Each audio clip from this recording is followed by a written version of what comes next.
Good afternoon. Today is Sunday. It's another day to remind Kenyans that we need to love each other. Without love, it will be difficult for Kenya to progress. We have come from far. Since independence, Kenya has been the leader in East Africa, and they have shown signs of leading Africa in the future if we continue in such trajectory. So mine is to urge all Kenyans to come together, regardless of our tribal origin, to fight together and make Kenya progressive. First, I would like to say that a Kenya without unity is a Kenya doomed to fail. So if we do not unite, if we do not come together and show love to each other, support each other in what we're doing, if we do not do business together as a country, it will be difficult for us to succeed. Again, I want to touch on a very important topic, again on the leadership aspect of our country. Our country has been marred by poor leadership from our leaders whom we have selected since the beginning, or since we gained our independence. We selected leaders who could not stand for the country, but always tried to fulfill their interest and capture the power for their own agendas and to serve their purposes. With that said, we look back to the beginning of this country. When we were gaining our independence, maybe according to what we are told in the history books, our leaders then were not so gluttonous as we can see today.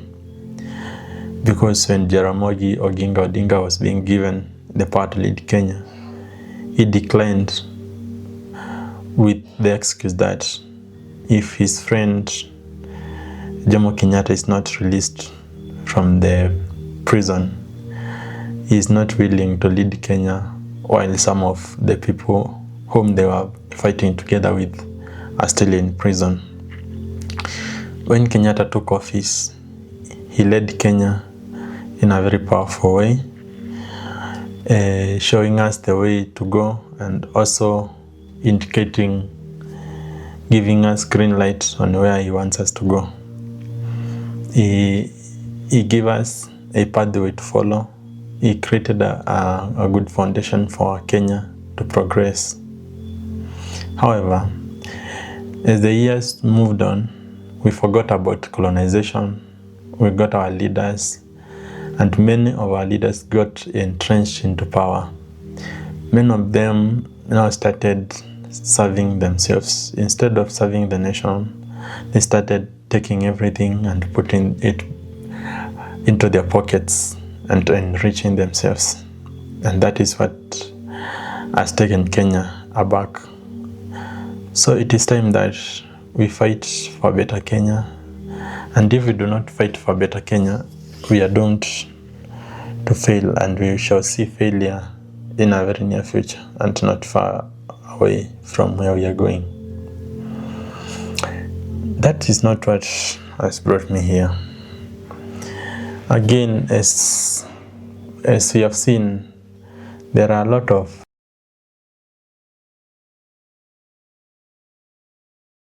politicians who have benefited from tribal discrimination or dividing people in their tribes to get into their political powers. And if these politicians do not divide people, they feel that they are being defeated. Since when the Gen Z uprising, we said that we are tribeless. We do not want a leader who has been in the power. And that was one way of threatening every person who was in power. Many leaders in the opposition stood up and wanted to join the Gen Z and speak the same voice with the Gen Z. However, we understand that even if they assume, or even if they show signs of standing with the Gen Z, it does not mean that they are willing to sacrifice what Gen Z are willing to sacrifice to see a better Kenya for everyone. So when everything was said and done, when Gen Z raised their voices and said what they wanted to say, many people took position. Some who are opposing the uprising, after some time they joined the uprising. Those who are supporting uprising in the beginning, after some time they diverted and went back to work with the government that has been oppressing everyone. That shows you that regardless of circumstances, the politicians are the same people. They will do anything to serve their own purposes or to serve their greed. They will take anything that you want for them to stay above you. And if we are not careful, these are the same people who are going to go back into power. And in the next 5 years, from 2027 to 2032, we will not have any voice to speak for ourselves, because you are going to be put down. And if we want to raise our voices, I don't think there is anyone who will be willing to listen to us as young people. What do I say when I say that? I want to request every young person everywhere in Kenya to wake up. If you do not have your voter's card, or if you are not registered as a voter in Kenya, please wake up. Go and register as a voter. That is one way of getting back your power. Because if you do not vote, it will be difficult for you to tell these politicians what to do.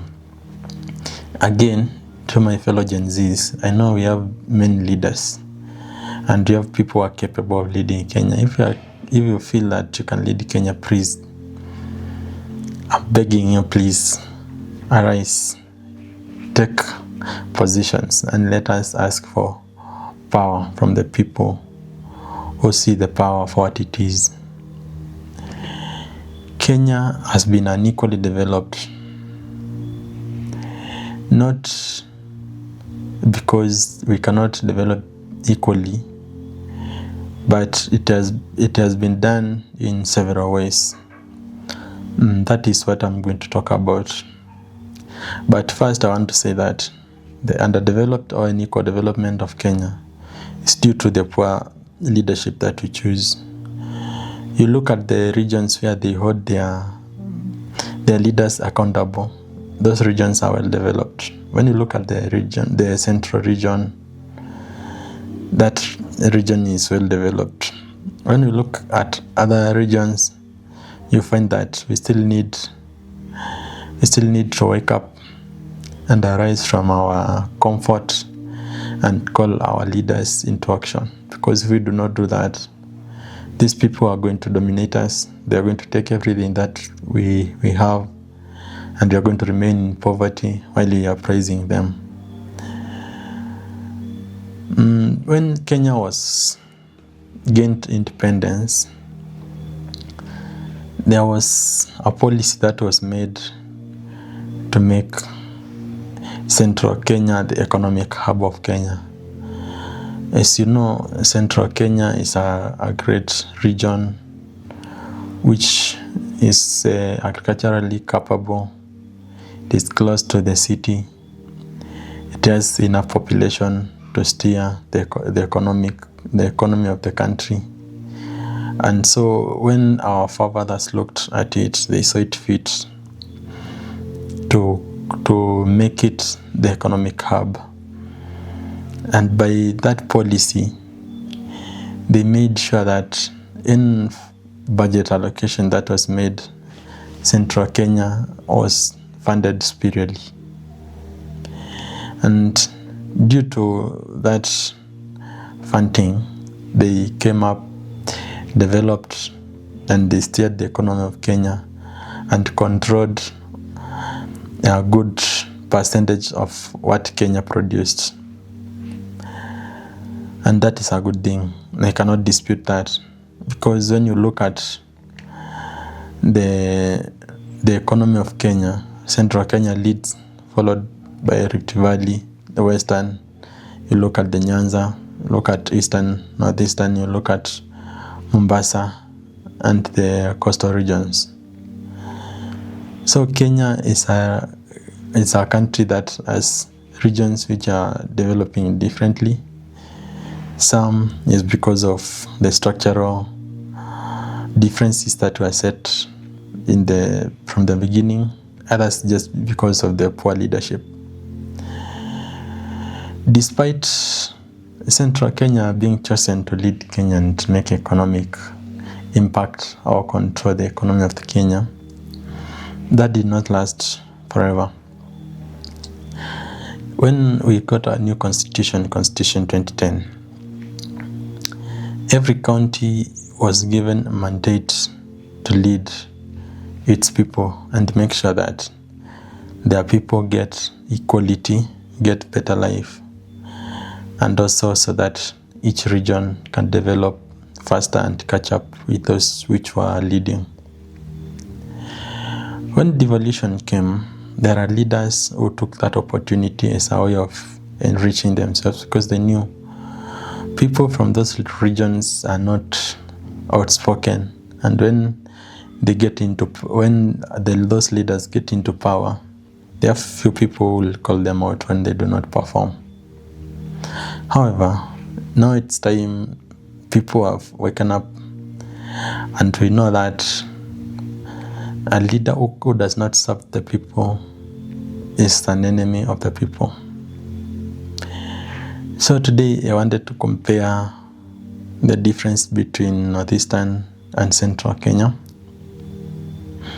I know this is a debate that has gone on for long.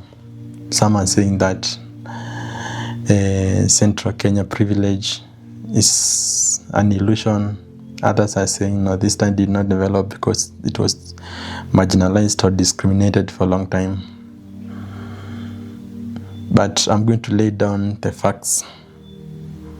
I don't know what you're going to conclude from what I'm going to say, but despite being marginalized, and despite Central Kenya being given priority in the early years of Kenya's independence, that does not mean that in the 10 years of Equalization Fund and the devolution, Northeastern Kenya does not have power to control the fate of their people.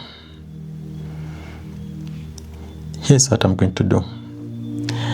I'm going to show the statistics of these two regions. I'm going to use the rough estimates.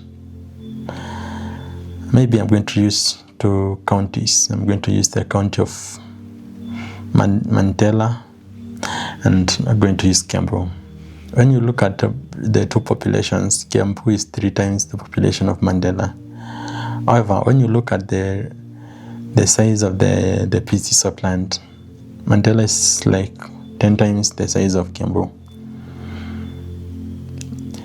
When you look at the funds allocated to these two regions, they are almost the same. So what does that mean? That means Kiambu is a small county with a lot of people who are working in it.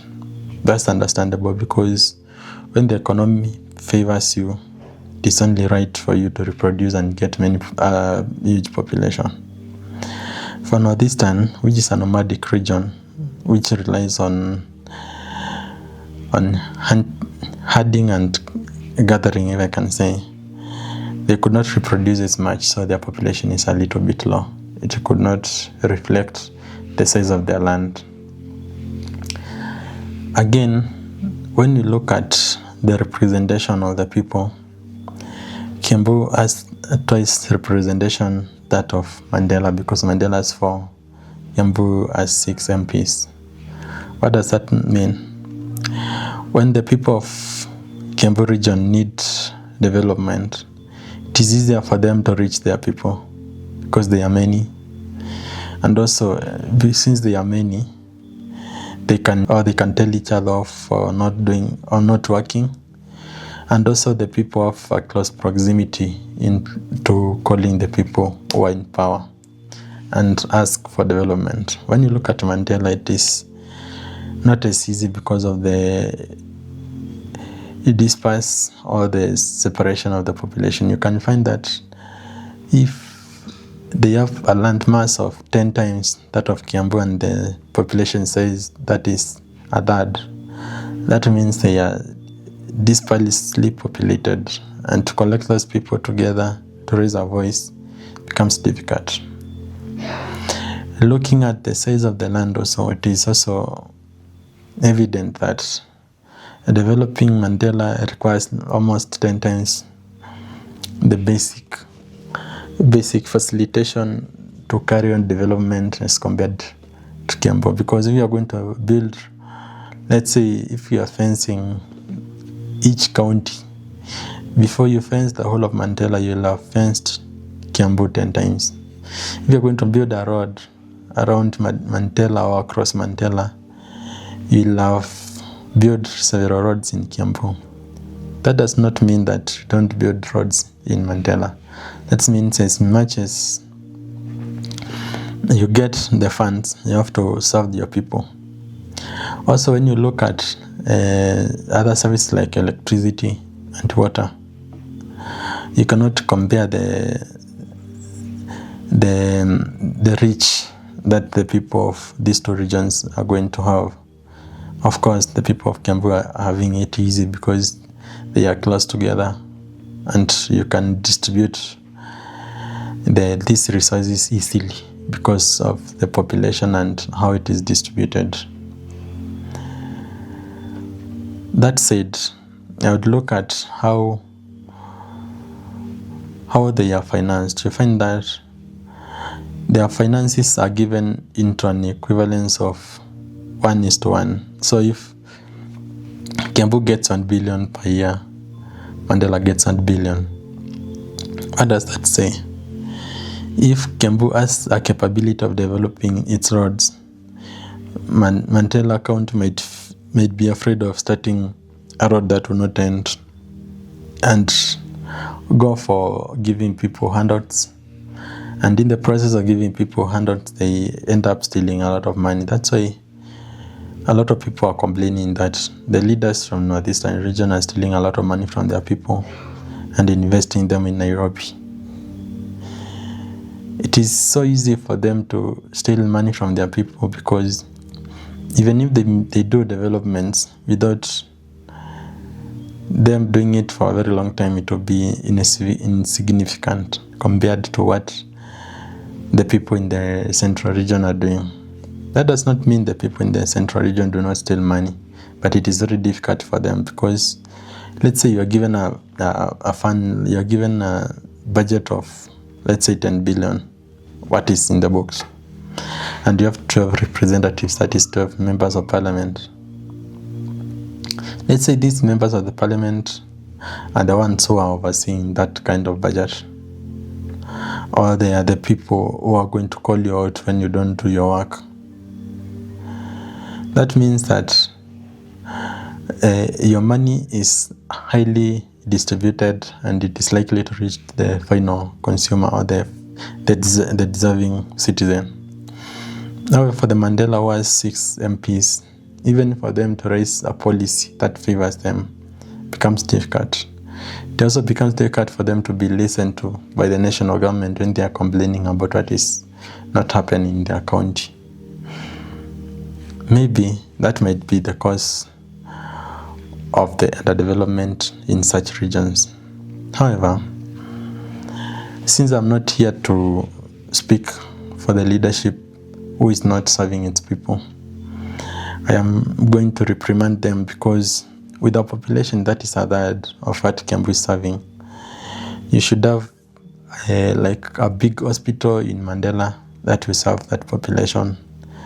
You should have good schools that are being served by good schools that are serving your people. You should have at least, even if not many, 2 major cities or 2 major towns in Mandela that its people can go to when they are in a hurry, they want to buy things.